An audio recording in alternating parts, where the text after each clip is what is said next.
ننگے سر نماز پڑھنا کیسا ہے؟ ننگے سر نماز پڑھنا جائز ہے۔ بسم اللہ الرحمن الرحیم۔ السلام علیکم ورحمۃ اللہ۔ حضرت عبداللہ بن بریدہ رضی اللہ تعالی عنہ بیان کرتے ہیں، مجھے میرے والد نے حدیث بیان کی۔ بریدہ کہتے ہیں، ابتدا میں مجھے حضرت علی رضی اللہ تعالی عنہ سے اتنی نفرت تھی کہ کسی سے اتنی نفرت کبھی نہیں رہی، اور حضرت علی رضی اللہ تعالی عنہ کی نفرت کی وجہ سے میں قریش کے ایک آدمی سے محبت رکھتا تھا۔ ایک مرتبہ ایک شخص کو چند شہواروں کا سردار بنا کر بھیجا گیا تو میں بھی اس کے ساتھ چلا گیا، صرف اس بنیاد پر کہ وہ حضرت علی رضی اللہ تعالی عنہ سے بغض کرتا تھا۔ ہم لوگوں نے چند قیدی پکڑے اور رسول اللہ صلی اللہ علیہ وآلہ وسلم کو یہ خط لکھا کہ ہمارے پاس کسی آدمی کو بھیج دیں جو مال غنیمت کا خمس وصول کر لے۔ چنانچہ نبی اکرم صلی اللہ علیہ وآلہ وسلم نے حضرت علی رضی اللہ تعالی عنہ کو ہمارے پاس بھیجا۔ ان قیدیوں میں وصیہ بھی تھی، جو قیدیوں میں سب سے عمدہ خاتون تھی۔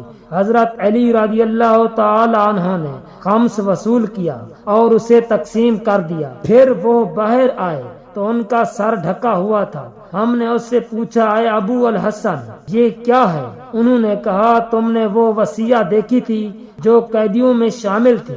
میں نے خمس وصول کیا تو وہ ان میں شامل تھی۔ پھر وہ اہل بیت نبوت میں آ گئی اور وہاں سے آل علی میں آ گئی اور میں نے اس سے صحبت کی ہے۔ اس شخص نے نبی کریم علیہ الصلوۃ والسلام کو خط لکھ کر اس صورتحال سے آگاہ کیا۔ میں نے اس سے کہا کہ یہ خط میرے ہاتھ بھیجو۔ چنانچہ اس نے مجھے اپنی تصدیق کرنے کے لیے بھیج دیا۔ میں نے نبی کریم صلی اللہ علیہ وآلہ وسلم کی بارگاہ میں خط پڑھا اور کہا، انہوں نے سچ کہا۔ آپ صلی اللہ علیہ وآلہ وسلم نے میرے ہاتھ کو اٹھا کر فرمایا، کیا تم علی سے نفرت کرتے ہو؟ میں نے عرض کیا، جی ہاں۔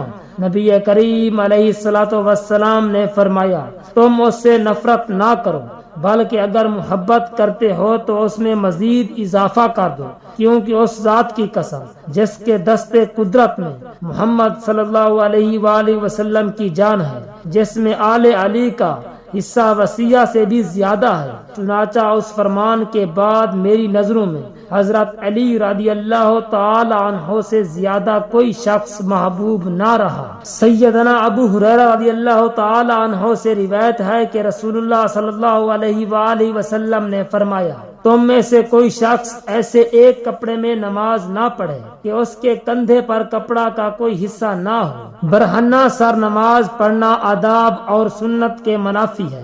عذر یا مجبوری کے سبب ہو تو اس کی رخصت ہے، لیکن عادت بنا لینا قطعاً درست نہیں ہے۔ اگر نماز کے دوران سر سے ٹوپی گر جائے تو ایک ہاتھ سے نماز میں ہی اٹھا کر سر پر رکھنا افضل و بہتر ہے۔ ننگے سر نماز پڑھنے سے نماز کی صحت پر کوئی اثر نہیں پڑتا۔ نماز کی قبولیت کے لیے ستر جسم کے مخصوص حصے کا ڈھانپنا ضروری ہے اور سر ان میں شامل نہیں ہے، لہذا ننگے سر نماز پڑھنے سے نماز صحیح ہے۔ سر ڈھانپنا سنت اور مستحب ہے، کیونکہ حضور صلی اللہ علیہ وآلہ وسلم عموماً سر پر عمامہ باندھ کر نماز پڑھا کرتے تھے۔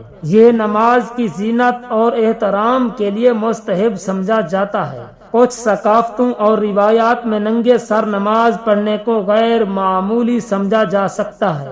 مثلاً مشرق وسطیٰ اور جنوبی ایشیا میں مرد عموماً ٹوپی یا عمامہ پہن کر نماز پڑھتے ہیں۔ سر ڈھانپ کر نماز پڑھنے سے عبادت کی خوبصورتی اور زینت بڑھتی ہے، جو اللہ تعالیٰ کے حضور احترام اور خشوع کی علامت ہے۔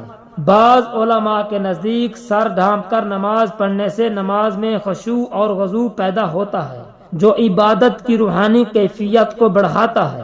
حضور صلی اللہ علیہ وآلہ وسلم نے فرمایا، جب تم میں سے کوئی نماز پڑھے تو اپنے دو کپڑے پہن لے، بے شک اللہ تعالیٰ زیادہ حقدار ہے کہ اس کے لیے زینت کی جائے۔ یہ ہے کہ ننگے سر نماز پڑھنے سے نماز کی صحت پر کوئی اثر نہیں ہوتا۔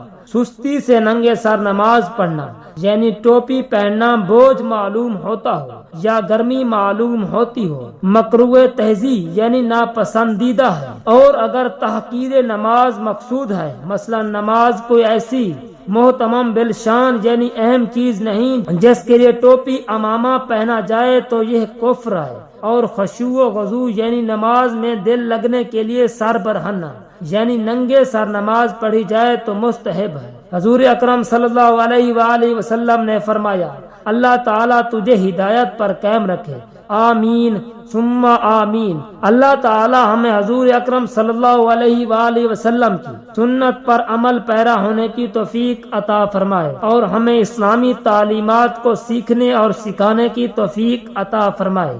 میرا سنانا اور آپ کا سننا اپنی بارگاہ الہی میں منظور و مقبول فرمائے، آمین ثم آمین۔